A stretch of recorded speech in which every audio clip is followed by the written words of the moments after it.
ان الحمد للہ وحدہ والصلاۃ والسلام علی من لا نبی بعد۔ کون کون سے جانور ہیں جن کی قربانی کرنا جائز ہے؟ قربانی چونکہ ایک مخصوص عبادت کا نام ہے، اس لیے ہر حلال جانور کی قربانی جائز نہیں، بلکہ اس کے لیے چند مخصوص جانور مقرر ہیں، صرف انہی کی قربانی جائز ہے۔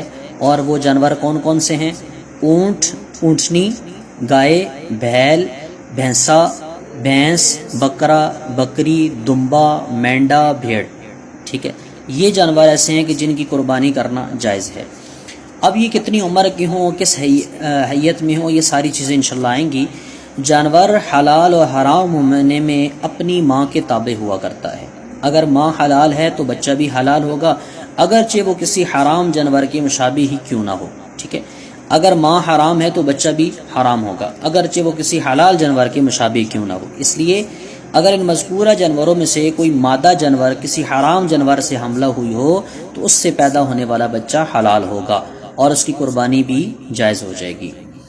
قربانی کے جو جانور ہیں ان کی عمر میں اونٹ اور اونٹنی کم از کم 5 سال کی ہو، گائے، بیل، بھینسا، بھینس کم از کم 2 سال ہوں، اور بکرا، بکری، دمبا، بھیڑ، مینڈا یہ کم از کم 1 سال کے ہونے چاہیے۔ اگر قربانی کے جانور کی عمر ان مذکورہ عمروں سے کم ہو، بھلے 1 دن ہی صحیح ہو، تو اس جانور کی قربانی کرنا جائز نہیں ہے، بلکہ عمر میں وہ پورا ہونا ضروری ہے۔ ٹھیک ہے، رہی بات مینڈے اور دمبے کی یا بیڑ کی، اس کے متعلق جو وضاحت ہے کہ 6 ماہ کا دمبا ہو تو اس کی قربانی درست ہے۔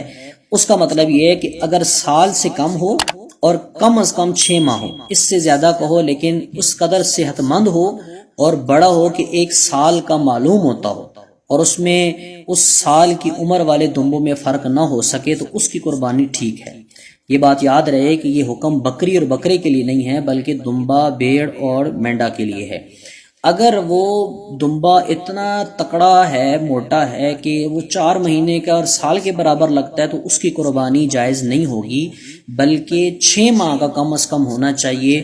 وہ اگر سال کے جانوروں میں کھڑا ہوتا ہے تو پھر اس کی قربانی کرنا درست ہے۔ ایک بات آتی ہے کہ جانوروں کی عمروں میں اسلامی سال کا اعتبار ہوگا یا دوسرے سالوں کا اعتبار ہوگا۔ تو جانوروں کی ان کی عمروں میں اصل اعتبار اسلامی یعنی چاند کے سال کا ہے، نہ کہ شمسی سال کا۔ اس لیے چاند کے اعتبار سے عمر پورا ہونا ضروری ہے، بھلے سورج کے اعتبار سے ان کی عمر کم ہو۔ ٹھیک ہے، اگر کسی جانور کی عمر قربانی کے ایام میں پوری ہو رہی ہو تو عمر پوری ہو جانے کے بعد ہی اس کی قربانی جائز ہے۔ اسی طرح اگر کسی کی جانور عمر قربانی کے تیسرے دن پوری ہو رہی ہو تو تیسرے دن ہی اس کی قربانی جائز ہوگی، اس سے پہلے قربانی کرنا اس کے لیے جائز نہیں ہے اور اس کی قربانی ادا نہیں ہوگی۔ اب ہم یہ کس طرح پتہ چلے گا کہ جانور میں کم از کم جو ہے وہ عمر ہوتی ہے، لیکن اس کی نشانی کیا ہے؟ تو فقہاء نے اس کی ایک نشانی لکھی ہے کہ جانور میں کم از کم 2 دانت ہونے جو ہے وہ ضروری ہیں، شریعت اس کو دوندا کہا جاتا ہے۔ جب یہ جانور اپنی ان مطلوبہ عمروں کو پہنچ جاتے ہیں تو عموماً ان کے 2 دانت نکل آتے ہیں، جو کہ اس بات کی علامت ہوا کرتے ہیں کہ جانور کی مطلوبہ عمر پوری ہو چکی ہے۔ لیکن اس میں یہ بات یاد رہے، اصل اعتبار عمر کا ہے نہ کہ دانتوں کا۔ اگر کسی جانور کی عمر پوری ہو چکی ہے لیکن اس کے 2 دانت ابھی تک نہیں نکلے ہوں تو ایسے جانور کی قربانی کرنا جائز ہے۔